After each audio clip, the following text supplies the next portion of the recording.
Stanbook C2011-19293. Saya di sini sebagai moderator kelompok 8. Demi mempersingkat waktu, kami akan memaparkan materi pertama yang dibacakan oleh teman saya bernama Erta Tamara.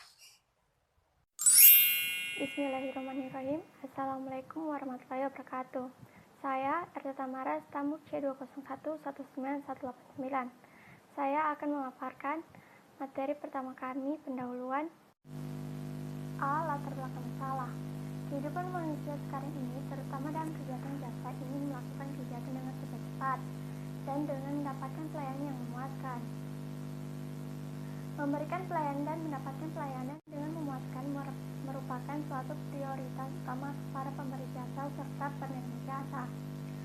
Akan tetapi, dalam suatu bisnis global dalam operasinya terdapat bermacam-macam keterbatasan sumber daya yang digunakan.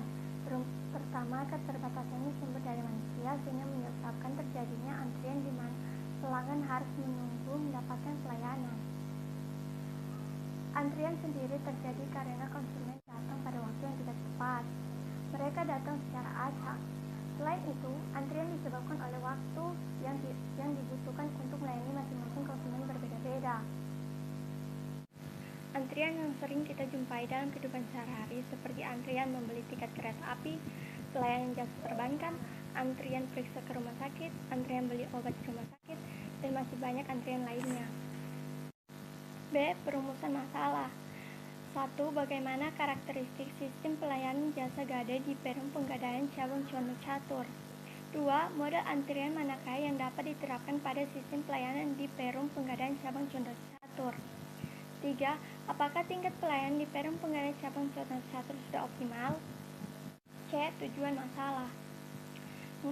Mengetahui karakteristik sistem pelayanan jasa gadai di Penggadaian. 2. Mengetahui antrian yang dapat diterapkan pada sistem pelayanan di Perum Penggadaian. 3. Mengetahui apakah tingkat pelayanan sudah optimal.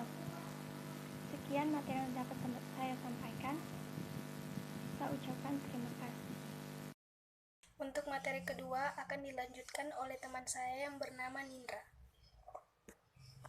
Assalamualaikum warahmatullahi wabarakatuh. Perkenalkan, nama saya Nindra, Stanbook C2011-19290. Di sini saya akan membacakan yang pertama, pengertian antrian. Antrian adalah suatu garis tunggu dari konsumen yang memerlukan layanan dari suatu atau lebih fasilitas pelayanan. Yang kedua, pelayanan optimal. Ada 4 yang harus diperhatikan dalam pelayanan optimal. Yang pertama, pelayanan yang diharapkan perusahaan.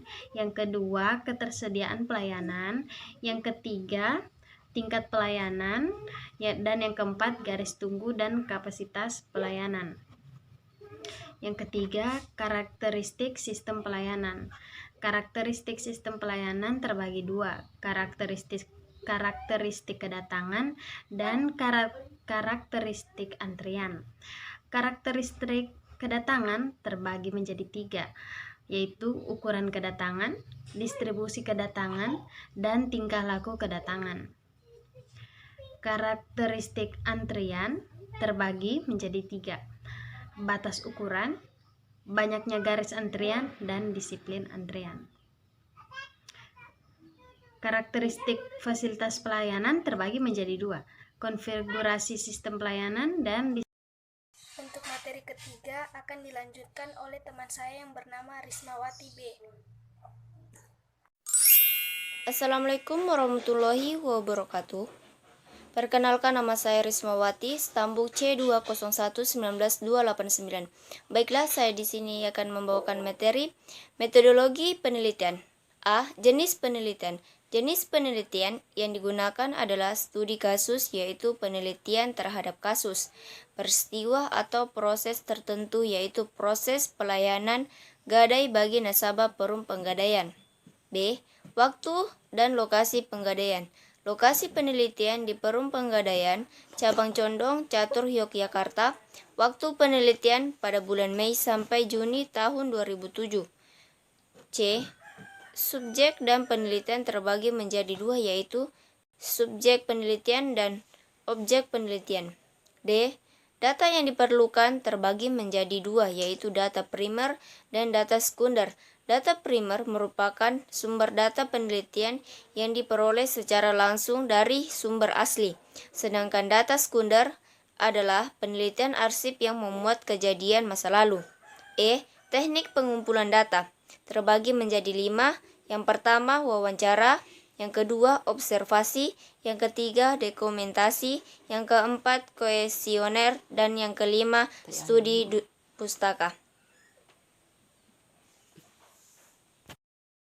Untuk materi keempat akan dilanjutkan oleh teman saya yang bernama Safira Mutia Ramadhani.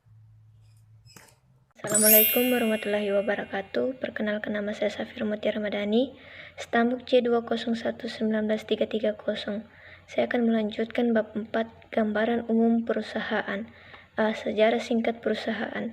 1. Sejarah dan perkembangan Perum Pegadaian sebagai salah satu lembaga perkreditan yang memberikan pinjaman uang dengan jaminan barang bergerak telah lama dikenal di Indonesia. Sampai dengan sekarang telah mengalami masa pemerintahan antara lain: Penggadaian zaman VOC pada tahun 1746 sampai 1811. Penggadaian pada zaman penjajahan Inggris pada tahun 1811 sampai 1916. Penggadaian pada zaman penjajahan Belanda pada tahun 1916 sampai 1942. Penggadaian pada zaman penjajahan Jepang pada tahun 1942 sampai 1945. Penggadaian pada zaman sesudah kemerdekaan pada tahun 1945 sampai sekarang. Lokasi perusahaan. 1. Lokasi perusahaan. 2. Alasan pemilihan lokasi. Karena letaknya yang sangat strategis dan dapat dengan mudah terjangkau oleh nasabah dari berbagai pelosok. Visi dan misi perusahaan serta budaya perusahaan. 1. Visi perusahaan. Visi dari Perum Pegadaian adalah Pegadaian pada tahun 2010 menjadi perusahaan yang modern, dinamis, dan inovatif dengan usaha utama gadai. 2. Misi perusahaan. Misi Perum Pegadaian yaitu mengikuti membangun program pemerintah dalam upaya meningkatkan kesejahteraan masyarakat dengan golongan menengah ke bawah melalui kegiatan utama berupa penyaluran kredit gadai dan melakukan usaha lain yang menguntungkan. 3. Budaya perusahaan. Kegiatan usaha Perum Pegadaian. Turut melaksanakan dan menunjang pelaksanaan kebijakan dan program pemerintah di bidang ekonomi dan pembangunan nasional. Mencegah izin pegadaian gelap, riba, dan pinjaman tidak wajar lainnya. Produk lain pegadaian. Sekian dari saya. Wassalamualaikum warahmatullahi wabarakatuh. Jadi, kesimpulan materi di atas ialah kualitas pelayanan merupakan sekelompok manfaat yang berdaya guna baik secara eksplisit maupun implisit atas kemudahan untuk mendapatkan jasa pelayanan. Diperlukan adanya departemen khusus untuk memberikan pelayanan kepada pelanggan. Sekian dari pemaparan dari kelompok kami. Mohon maaf bila ada kesalahan kata maupun disengaja ataupun tidak disengaja. Wassalamualaikum warahmatullahi wabarakatuh.